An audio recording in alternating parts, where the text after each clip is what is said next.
Welcome to the Dorm Podcast with Lance and AJ. And Raven. Nice, Raven! Nice one, Raven. So, ayan, first question. simula na ba? Oh, Sige, G. So, musta nga pala, dorm mates? We're here with our guest. Another Araneo guest. Nako. Atenista Our guest. second Oo. guest from the Ateneo. From the Ateneo. Walang iba ako kundi si Sir Raven Cruz. Cruz. De La De La Cruz. De La Okay. Cruz. Pwede din cruise. Depende. So, Raven, Yes. musta? Okay lang naman. Taga Sarap lang dinner natin. Ano bang kinain mo?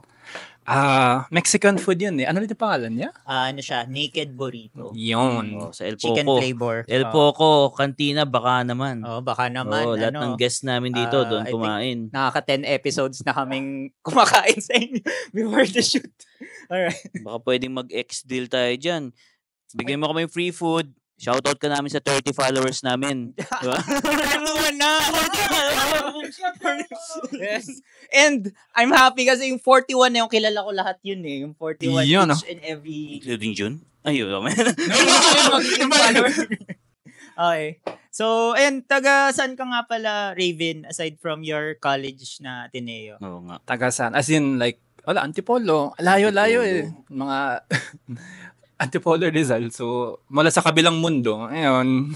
Kamusta sa Antipolo? Malamig ba doon? Sobrang chill lang doon. Chill. As in, mahangin. Wala masyadong tao. Kagaya kita. Pwede mag-jogging. Ay, thank you. Malapit ka sa Pinto? Hindi. Nasa taas yun eh. Yung sa Pinto. So sa ano ka? Parang doon Lower Antipolo. May ganun ba? Oo, parang doon Lower sa may malapit Antipolo. sa Antipolo Station. Doon ako. Tapos, binabaha kayo doon? Hindi, walang... So ikaw yung taga high ground na sinasabi ni Raf dun sa previous sila yung episode. high ground. Yata, As in, walang ba talaga sa parang, okay, ngayon, chill. Pero ever since do ka na nakatira sa Antipolo? Naku, ang dami kong nabiyahin na bahay. I think yung simula nung Camp Aguinaldo kasi military si dad. Yun, Okay. naging soldier siya. And then afterwards, nung siguro mga high school ako, naglipat kami, Hawaii naman. Wow. So, isa din yun. Tapos, 3 taon kami doon. Tapos, balik Pinas. Tapos, nung nag-retire na si dad, yun, Antipolo na. Teka, pulis siya nung nasa Hawaii kayo? Ay, soldier ba? Soldier? Soldier siya. Soldier si siya. dad. Tapos, nasa Hawaii kayo. Bakit doon siya nakapost? Ganun ba yun? Parang nag-apply siya bilang parang para sa isang position dun sa Hawaii. Parang mediator. Kasi dun yata siya sa may consulate dun. Oh. Yun.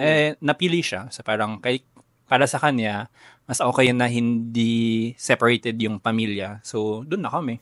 Oh, for 3. So parang after being soldier, naging parang diplomat siya. Ganun ba yun?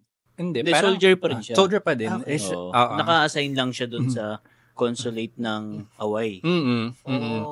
Kasi para siyang mediator between yung US Navy tsaka kasi Navy si dad. Okay. Ganon. So, yun. Philippine Navy siya. Philippine Navy siya. Oo. So, nandito siya. Dito yung office niya. Diba dito yun? Yung Navy? Oo, dyan sa may Ross Boulevard. Dati, nung active pa siya. Yun, dun yung office niya. So, madalas ka rin dito sa tough area. Hindi masyado kasi parang work niya pero hindi mo na ako sasama. Hindi Mag-alala ka ko kasama. dito. Pero ilang taon ka na nag-Hawaii ka? Third year high school. So, I think, ilang taon na ba ako nun? 15, 16? Yata. Kumusta naman sa buhay Hawaii? Nagano ka ba doon? Surf ka ba? Nag-surf naman. Yung Hawaiian pizza. Ewan ko, wala akong maisip eh. Magaling yan. Hindi yata eh. Oo. Nag-aloha champ ka ba? Walang aloha champ. Alam mo yun yung mga slangs din na parang yung ganito sa Hawaii. Yung yung Yung uso ano, ngayon. Ano yan? Ano yun? Uso ngayon, yung ganun. Ano yun? Ano ba yun? Yung ba yun? Hawaiian yun? Parang pang surf linggo yata to Surf. Tapos, yun, chill sa Hawaii. Mahal lang. Sobrang mahal niya. So, Like, 17. Walang traffic. Okay naman yung transpo. Pero sobrang mahal. Pero yung weather nun, para bang Pilipinas? Kasi nasa Parang islands. Pilipinas lang. Rain or shine. Walang snow. Walang ganun. Pero maraming parang kamukha ni Moana, ganun. Valid question. Valid question. Valid question, no? Okay. melting pot kasi Kasi doon mo eh. na yung babae, di ba? Oo, So, mga yung babae. lalaki, yung si The Rock, di ba? Oo, The Rock siya. Pero naman, may mga ganun. Pero I think, melting pot kasi doon eh. As in, may kang mga Amerikano, Japanese, Brazilian, lahat-lahat ng Mga pwede mong... tourists kasi, Oo, di ba? tourists, ganun. Pero meron din mga nakatira na doon. So, literally, kahit anong klaseng ethnicity, yun, makita mo doon. Ano ko doon nag-originate yung musubi di ba? Spam yung musubi. spam? Oo, spam doon musubi. nag-originate Ngayon. yung spam musubi. Kasi maraming Japanese doon, di ba? Oo, maraming Ay, bakit Japanese. maraming Japanese doon? Oo nga, no? Ba't maraming Japanese? Siguro dahil, di ko alam eh, kung ba't daming Japanese doon. Eh, okay, ikaw yung Hawaiian dyan. Ewan ko din, hindi ko din tinanong eh. Hindi ko alam kung bakit maraming Japanese. Baka malapit sa... Pearl Harbor? Inisip ko nga eh. Research natin yon. Baka, Kasi ang galing ng musubi eh. Ano siya eh. Twist siya ng Japanese culture tsaka ng American culture. Diba? siguro dahil doon, at siguro din dahil sa mga pinapakitang shows siguro sa Japan na parang, uy, Hawaii, wow, amazing. Parang more on tourists sila doon. Siguro. Oo, di natin alam eh. Ano pang mas-share mo about Hawaii? Hawaii, sobrang bait ng mga tao doon. Nakapag-ano ka ba? Nakapag-surfing ka doon? Oo, nakapag-surf Hindi gumanong ka rin. Oo, gumanon na rin Nice. ako. Tapos alam mo yung wipeout. Ayun, na-wipeout din. Ano yung wipeout? Yung pag nakain ka ng wave. Oo, ganun. May oo. shark doon? I think sa mga certain areas na binabawalan. Pero I think meron yata. Oo, ganun. Pero, di ba ano yun? US? Oo. Oo, That's US the din. 52nd state ba? Yata. Hanggang ilang taon ka sa Hawaii? 3 taon na ako doon. 3 years nga daw. 15 years old siya. Oo. 15, 16, 17, 18. Hanggang ka naging adult, no? Yata, oo. Hindi ko na maalala eh. Basta ganun. So, nag-third year high school, fourth year high school, tapos first year college. Ako din. Tapos, yung father mo ni-recall na. Sumabay na kayo, ganun. Sumabay na Or kami. ano na siya, parang umuwi na siya. Nag-retire ka na? Hindi siya retire nag-retire, pero yun nga, nag-recall siya. Pina-recall So, lang. pina-recall. Kasi tapos na yung parang, yung duty duty niya, niya. 3 years. Parang Ayun. tour of duty ka na. And then, nag-Ateneo ka na. And nag-Ateneo College na ulit. Balik ulit sa magiging True Blue. Ganun. Pero nag-dorm ka sa Ateneo. Hindi ako nag-dorm eh. Hindi ka nag-dorm? So, uwi ka Antipolo? Hindi. Nung that time nang nasa Ateneo College ako. Uwi ka Hawaii? Tama! Tangina kayo, chicken. Hindi, sa Camp Aguinaldo pa din ako. Noon. Doon ba kayo nakastay? Saan ba Camp Aguinaldo? Malapit sa EDSA. Yun yung Camp Aguinaldo. Oo. Sa may Boni Serrano. Oo, doon. Sa may Oo. parang Camp Aguinaldo, Malapit tapos kami Camp dun. Carame. Malapit ka Oo. doon. So, Oo. office niya. Office ko. Oy. So, may mga hosting pala doon yung mga soldiers. Oo. Oh, nice. Parang, kapag active ka. Tapos kapag nag-retire, wala na. Parang, parang okay, layas na kayo. So, lumaki ka na may nakikita ka palagi mga sundalo, ganun. Mga nag-jogging, mga Hindi ka tapos, ba na-inspire Oo na nga. maging sundalo or what? yun din yung sabi ni Dad actually na parang gusto mo maging sundalo, mag-PMA ka. I think dati, nung bata ako, na parang, si mom din, parang gusto mo ba maging soldier or doctor. Ay, ilan ba kayo magkakapatid? Dalawa lang kami. Ako yung panganay, tapos meron akong patang kapatid na 1 taon lang yung agwat namin. Lalaki din siya. Babae. Babae. Mm. Siya gusto niya maging soldier. Siya, hindi. Parang ngayon, ang kinukuha niya is, or gusto niya maging Japanese teacher or tutor. Oh. Ngayon- So, wala naging soldier. Naging soldier. Soldier boy lang. Pero hindi man ako nag-soldier, nag-ROTC naman ako. Sa Araneo din. Sa Araneo din. Parang oo. nung naging friend kita, yun yung profile pic mo, Oo, di ba? oo. Nag-ano ka ba doon? Officer, like head ng... Nag-officer ako. I think ang pinakamataas na position ko doon was training director. So ako yung nag-train ng mga kadete na maging cadet officers. Oh, so parang Yeah. full metal Jacket. Oo. Shit, no? Mm-mm. Oo. So nagbabago ba yung personality mo? Kasi parang very bubbly ka ngayon. Oo, pwede pa. Oo, kaya ko ba yung... yung Nag-iiba ako. officer ganyan. Oo, nag-iiba ako kapag... Nag-ROTC ka rin naman, Oo no? nga. Oo, parang ano, oo. Pero hindi ko siya ma-imagine na yung give me 10 push-ups. Hindi mo ma-imagine. Kailangan naman pag gano'n. As in- Lalo pag naka-uniform ka. Sa bagay. In ano ka na eh, Nag-iiba character na ka eh, eh. oo. diba? Nagbabago na yun pag naka-uniform. Tapos may espada ka pa nun eh. Nakita ko sa May espada ka? profile pic mo eh. Kapag kapag may Oo, mga high school. ceremony. Oo, ganun. High school na espada rin ako. Ganun siya, oo. So, oo, sumisigaw ako sa mga kadete. Ayan. Ganyan din yung personality ko dun. Yung tipong walang pake sa'yo, parang kahit mag-push-ups ka ng 100, wala akong pake, gawin mo. Yung parang ganun. Grabe. Hindi ka ba inabangan doon? Parang, itong si Officer Rodam. Hindi, pero acting lang yun. Acting lang yun.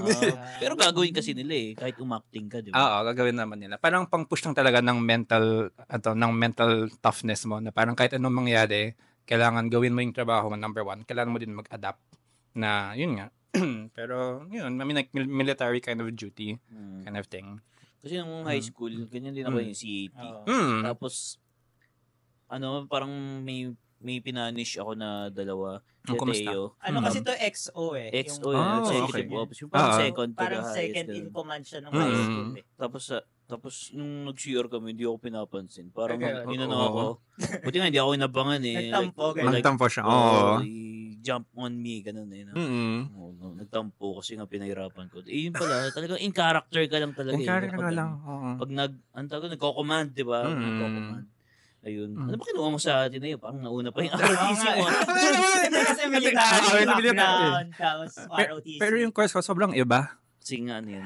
Yung course ko, Bachelor of Fine Arts, Creative Writing, specializing in fiction. So, writer. Oh, fiction. So, mga fanfic, gano'n? Oo, mga fanfic. Lupit Nakagawa ka na ba before ng mga fanfic? Mga fanfic dati. Teka, bakit fanfic fiction May fanfic naman na fiction. Mga fanfic dati. Yata, at least nung bata ako. Pero at least yung mga ginagawa namin nung nag-fiction ako, at least yung degree ko, yun yung thesis namin Parang yung sarili namang mundo, gawa ka ng parang booklet na something. Thesis nyo? Oo, yung thesis namin. So, masaya siya, actually.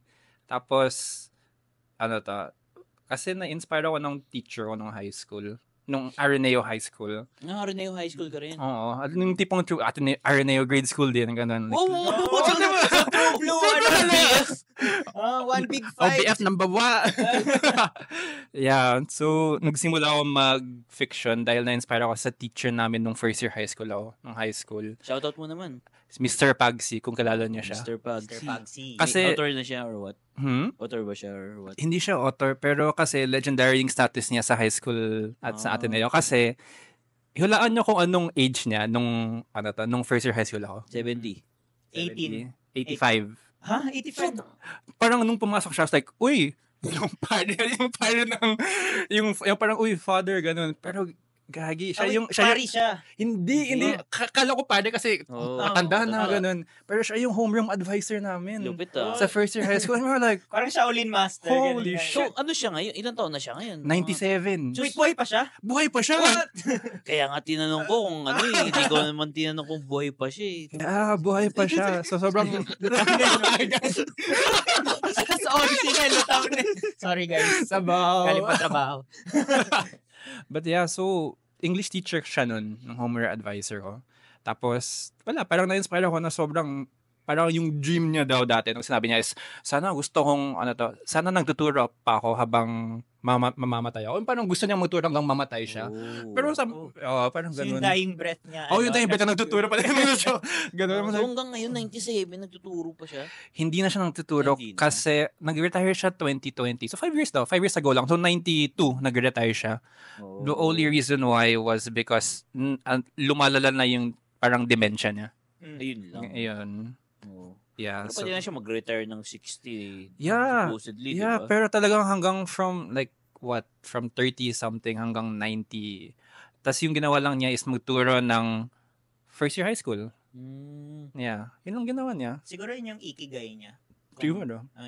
Yung parang reasoning niya is kasi yung parang foundation. Gusto niya parang nandun siya sa foundation mo bilang kasi teenager ka nun first year high school. So maraming pwedeng or magbago depende sa kung sino yung nagturo sa'yo nung teenager ka. Yun. So parang gusto niya na nandun siya sa foundation mo. Nice. Yun. Shout out Solid, Mr. diba? Pagsi. Diba? Pagsi. Sana nakikinig ka dito. Ayun. Meron nga. Speaking of sa ginagawa ni Mr. Pagsi, ikaw what do you see yourself na hypothetical lang? Meron na akong sagot doon. Na kaya mong gawin hanggang 92 years old. Meron na akong sagot doon, syempre. Magturo din. Magturo? Nagtuturo ka ba ngayon? Ay, may? Talaga ba? Ano tinuturo mo ngayon? Art teacher. Art teacher. Digital art. So, kaya mo maging art teacher hanggang 92 years old ka na. So, tapos kalaban mo mga AI. Mga AI, diba? Mga AI artist, no? Ano opinion mo dun sa AI? Kasi ang dali na mag-prompt na, halimbawa, make me a beach Parang front. siya. Kasi mahilig ako mag-AI art kasi mga vision board ko AI. So, ano opinion mo about the emerging AI thingy? Yung opinion ko dun, marami akong opinion dun ako. I guess first of all, yung opinion ko dun is, since hindi, well, of course, may parang art versus AI kind of scenario na nangyayari. Maraming artists nawawalan ng job dahil sa AI, which makes sense. I mean, sa pwedeng gawin dun. At the same time, yung paggawa ng AI art, nananakawan yung mga artworks ng mga artists dun sa parang di mo alam kung, yun nga, parang stolen art siya essentially. Yung sa akin naman, ang hirap parang hindi ko naman ginagamit, pero gets ko din naman kung bakit may mga gumagamit. Ganun. Ang sa akin na lang dun is that, wala, parang I guess respeto na lang. Kung yun yung gusto mo, sana at least aware ka kung saan galing yung AI art na yun.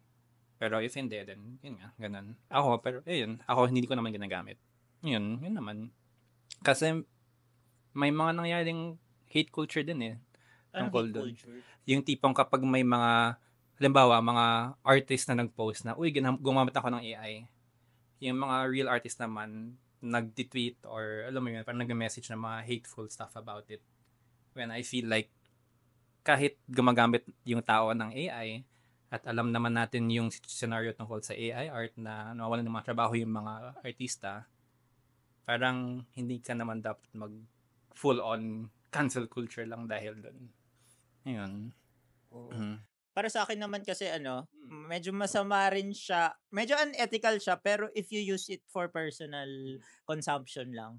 Kasi ako, halimbawa, gusto ko lang ma-imagine ano itsura ng dreams ko, ganun. Kung pang profit doon siya nagko-cross ng line. No? So, tsaka pag ginamit na yung rin gumagaya niya ng style kasi nakakagaya siya ng style. Nakagaya siya. Pwede ba in the style of Van Gogh? Yeah, meron ganun.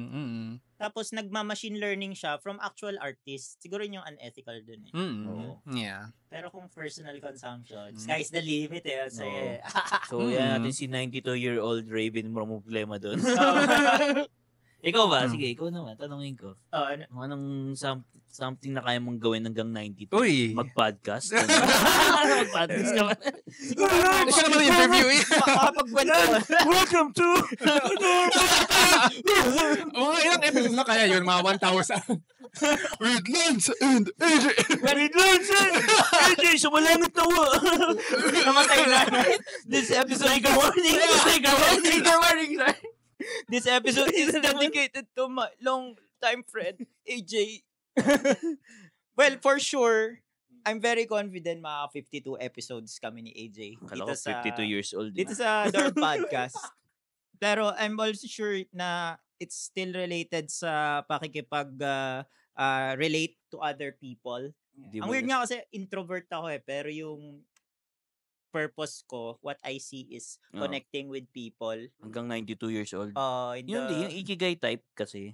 Ayun nga. Actually, yun nga parang na-touch pa lang yung iceberg sa sa pakikipag-communicate ko with people by entering sa law school, 'di ba? Pero I think meron pang deeper way to connect with people. 'Yon. So, ano yung deeper way na 'yon? Yun nga, pakikipag-communicate. So, siguro 92 pa rin ako. Sa tingin ng iba parang chismoso ako, pero in reality para I just want to be connected with different people. Ayun. So, meeting new friends pa rin ako kahit 92. Ano din ba yung ikigai siguro mo? sa nursing home, gano'n. Akala ko parang profession type profession type. Di ba ikigai, you make some money din? Oo nga no. Kasi yung ikigai, kailangan meron kang we don't make money on this. Pwede namang i-monetize to. Pwede ito. Pero yung nakikita... Pag 92 ka na, yung mga 50 followers namin dyan. Tapos patay na pala, inactive ako. Ayun. So far, hindi ko nakikita na lawyer ako ng 92 So, gusto ko malaman actually. Will transform hanggang 92 ba kaya mo pa maging lawyer ba? Or what? Gusto ko nga pag 50 years old ako, ano na lang ako eh. Nag-aano? Nag-passive income na lang eh. Kung, Okay. or nag-trade. Ay, trade. Nagba-backtest. You know what I mean? Gamitin mo lang yung knowledge mo sa law sa ibang bagay, no? Oo. Kunyari, paying taxes, gano'n. Pwede. Oo. Tsaka helping people. Gusto ko kasi mag-practice ng law, yung genuinely I want lang to help halimbawa, a person. Gusto niya makipag-break up with his or her wife spouse. or spouse. Ayun. Ganon. Advice, free legal advice, gano'n. Something like that. Kasi nakakatulong ka naman dun talaga eh. Parang yung genuine help na yung mga nasa TV nga na abogado, yun yung na-imagine ko dati eh. Attorney Lance, notaryo nga ako nito. Libre Pwede Pro bono ikaw, tanong ikaw din. Ano yung magagawa mo hanggang 92 ka? Nahuli ako na. Ako yung nagtatanong lagi eh. Tapos, parang walang bumabalik sa akin sa tanong ko. Ako, 92. Retired ka na doon. Hindi pwedeng government pa rin. Government nga eh. Gusto ko mag government employee. Kasi may security of tenure eh. So, wag na 65. Ano yung 92? What's beyond? Ayan, deep naman nun. Oo nga, no? Paano, ano nga kayo? Actually, ano mo mahirap? Kasi yung iniisip ko, feeling ko nga hindi ako abot ng 50 eh, ganun. Siguro. Sabi mo dahil hindi ka abot ng 40 eh. Oo. Talaga ba? So, tinasan ko na. Tinaasan mo ng 10 years. Pero siguro, pag ganun, retirement life, gusto ko na magpahinga siguro eh. So, parang ikaw, gusto ko rin magkaroon ng passive income, ganun. Okay. Pero minsan, pag nagta-travel, nakikita ko, kunyari pupunta ka sa rural areas, parang sarap magpahinga dito For example, sa Marinduque, kunyari, tahimik, di ba? Parang sarap dito ka mamahinga hanggang mamatay ka na ganun. Tapos magkaka-baby ako ganun. Okay. Wow. 60 years old, 60. Wait, 60 ka magkaka-baby? 60. Doon mo na-imagine na magka-baby ka? Para short time lang ako magiging tatay. Mga 30 years lang. Tapos 65 na matay ka. 5 years old lang, no? Yung 5-year-old mo na bata pa lang. Wait, siguro pag 65 na, tapos sabi ko, hindi, gusto ko pa magtrabaho. Siguro pipigilan na bawal na, no? Pero pag tuturo, pwede eh. Emeritus ka eh, di ba? Pag professor, no? Nangyayari, yung mga full-time professors, nire-retire sila, di ba? Sa mga college. Nangyayari, nagiging part-time teacher na sila after retirement. Or part-time. consultant, ganun. Yun yung, alam ko kasi sa law nga, 60 optional retirement eh. Tapos 65, yun yung mandatory. Pero ako siguro, ewan ko, hindi ko kasi alam. Wait, hindi mo sinagot! Ano ba? Yung gagawin mo, sabi mo magpapahinga eh. Ano ba sinabi ko? Yun nga! Hindi. Passive income. Okay. Siguro magpa-farm, gano'n. Kahit di ako marunong. Pero gusto ko maging parang si Sino? Gusto ko rin maging parang sino yung matanda? Si Manong Johnny. Di ba? JPE? Hanggang ngayon, di ba? Si Enrile. 101 na siya. Diba? Sa Feb 14. Ay! Immortal. So siguro, with the right connections, networks, di ba? And stem cell. Maging relevant sa government, di ba? And change the system, change people's lives, di ba? Tingin mo ba? Kasi, yun yung nagiging passion ko rin minsan eh. Kahit yung ko kung bakit yung service to the people eh. Okay. Kaya ka nag-government agency? Kaya ako nag-government. Actually, that's what's keeping me alive. Mabata ko na sa government. Siguro si Lance walang ganun eh. Kaya, hindi, nakita ko nga ganun kay AJ. Kasi for the first 4 years in his government career, ano lang siya contractual. So, renew lang rin yung contract niya until maging regular employee. Siguro dahil na rin sa roots ko sa university, sa LB, doon ako namulat na parang kailangan give back to the people, service to the people, ganun. So, ito yung... Pero, yun nga, service to the people, pag nasa on the ground ka, minimal lang kung ano lang yung kaya. Pero kunyari, habang umaangat ka, you can make a change sa system, di ba? Parang if ever, ano ba yung klaseng sistema yung gusto mong baguhin? Saan? Sa government. Sa government. Wala, mahirap yun eh. Kasi sobrang fucked up ng system natin eh. Pero sige, magandang tanong yan. tanongin ko na rin kayo, di ba? Sige. What if you're a president? What if you became the the president of the republic? Anong gagawin mo muna? Wait, binalik Mr. mo yung President. tanong? Pero sasagutin mo. Sagutin Siguro natin lahat. Sige. Ako siguro, babawasan ko yung red tape. Pero hindi clear yun no? Ito, yung main job ng president aside from executing laws is appointing government employees. Tapos, Yun yung isa sa major trabaho niya Oo. So ako mas mag-a-appoint ako ng government officials na qualified, hindi lang dahil tropa ko. Yan. Tapos magagawa ako ng executive order na from the ranks yung promotion. Kasi nangyayari, pag may bagong appoint na head of agency, halimbawa, secretary, lahat ng tropa nun i-appoint niya Tapos may stock yung mga tulad mo, halimbawa, na 5 years na nag-serve. So, gusto ko yung aangat priority is yung from the inside na government officials or employees. So, yun yung very practical not peace on earth, not ending wars, but appointing the right people as president. Ang galing. So, saan nga masarap kumain sa Tipolo? Doon sa may, alam mo. Tutuloy mo ba natin yung tanong? Ang technical masyado. Oo nga Parang, tangina, sineryoso mo ako. Wala nang talo doon, wala na.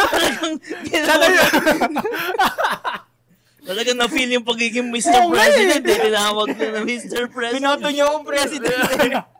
Alex! Ikaw. Hindi, ano lang naman to we're just being laid back. And fun. Hindi laid back yung sagot. Hindi Oo siya nga laid back. sobrang... May hugot siya. Hindi, ikaw muna kasi mas may alam ka sa mga ginagawa dito. Ako. Hindi, laid back nga lang tayo Siguro ako. Sige, ikaw muna. Example. I-legalize ko marijuana. Yun ang gusto natin. Diba? I-legalize ko yung marijuana, recreational marijuana, diba? Tapos, gagawa ko ng mga recreational hubs. Tapos, siguro ibaban natin yung, ano ba magandang iban? Sige, maban natin yung mga maiingay na jeep. Naka-experience ba kayo doon? Tsaka yung mga open pipe na motor, yung sobrang ingay.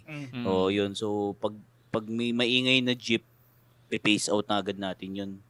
Actually, pe-phase out natin lahat ng jeepney na luma, yung maiingay. Diba? So, yung maiingay lang, pero yung classy na jeep, retro style, yan, di ba? Maganda yan Yun yung mukha ng Philippines Pero kung maingay yan na bulok, tapos nakakasagasa ka, phase out natin yan. Tapos shoot to kill order sa mga maiingay na mga open pipe. Headshot! Para sa mga maiingay ang tambucho. Di ba kinakasar? Ako kasi pet peeve ko yun mga ganun Gano'n ka rin, di ba? Motor ka rin. Motor ako pero hindi ganun kalakas. Okay. Kasi yung iba nakaangat na ganun tapos bumubuga pa sa mukha mo yung usok. Diba? Nakaka-bad trip, diba? So ganun yung mga sagot, Lance. Okay. Sagot. Relatable pa rin. Diba? Hindi, joke lang shoot to kill. Ikukulong lang. Pero perpetua. Ang tawag doon? Reclusion perpetua pag nag-open pipe ka. Tapos, siguro isa sa matinong sagot, i-connect ko yung buong Pilipinas. Diba? Okay. Kasi yung isa sa nagiging challenge natin island tayo, diba? Island archipelago, diba? So, mag-boost tayo ng funds to connect the Philippines from mula ano ba yun sa taas? Batanes ba? Batanes. Ano yung sa Itbulaga? Mula Batanes hanggang Hulo. Mula Batanes hanggang Hulo, makakapag-land travel ka. Diba? So, magiging smooth sailing yung mga yung mga transportation mo ng goods, di ba? Or yung iba, makaka-uwi agad. Pero syempre maraming setback yan. Dapat ano siya, yung typhoon ready siya, di ba? Kasi Oo. lagi tayong inaano ng typhoon eh. Mm. Oo, takot. Tsaka, gagayan ko si Yorme siguro dapat beautification ng ano, ng mga bridge na yun. Lahat kayo papangalan ko yung bridge. May Lance Olives Yun, Bridge. no? Ako, saan mo gusto ilagay yun? Sa Gentry. Saan mo ikaw-connect yan? Gentry to Bataan. Oh, Gentry to... Ha? Gentry to Bataan. Oo, Okay, ganun. sige. Oo. Okay. Hindi mo man lang kinonect sa Visayas. Puta. Ikaw saan? Mula Antipolo. Siguro ikaw, Antipolo to... Tunnel naman. Los Baños. Sige, Sa may ano yun, Laguna de Bay. Di ba? Pwede. Pwede. Yun yung Raven Bridge. Raven Bridge. Tapos maraming Yung sa'yo? caterang squatter sa Yung ilalim. Yung mga squatter na titira. Di housing program. Oy. Di ba? Yung sa'yo, ano, saan yung bridge mo? Hindi ako nagtutupad eh. Oo, hindi pwede. Kailangan Hindi tayo nagla-epal, oh. Ah. So, pag may nagtanong, si Lance Olives, sa Lance Olives Bridge, yung mga historian, no? Yun yung nagpo-podcast. 92 years old.